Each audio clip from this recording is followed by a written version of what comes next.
Tonight, though, 7 News following the money after reporting on D.C.'s nearly $7 million win against what the city calls a slumlord. Our Felicia Ashley is working to get answers for residents who wanted to know, where does that money go now?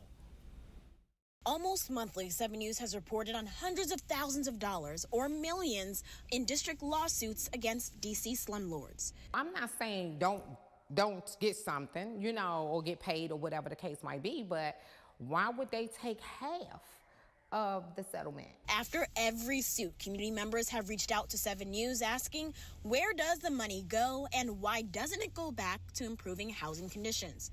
So we dug into it. In addition to recovering as much as we can for victims or for tenants, that's based on what they have paid in rent. That's on a case-by-case basis. I sat down with Attorney General Brian Schwab after his office won nearly $7 million against slumlord Aldophe Edwards. Schwab said Edwards forced residents to live in this mold-infested, broken-down apartments while Edwards collected government funding.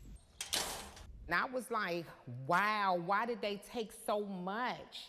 When the residents really suffered throughout the time frame. Right now, there is nothing in black and white that says money won from horrible conditions has to go to improving those conditions. The OAG says it can achieve that through the courts and requirements on the owners. Property owners have to comply with the law, and making a decision to sell the property or making a decision to go into bankruptcy to try to avoid paying their debts does not excuse them from being held accountable. The OAG says civil penalties can't be used on private properties. Its role is to enforce the district law. Reporting from Southeast D.C., Felicia Ashley, 7 News. 7 News asked the D.C. Housing Committee chair and the mayor's office why money the city wins from slumlords can't and or doesn't go back to improving housing conditions. We also asked what it would take for that to happen, but we have not yet heard back.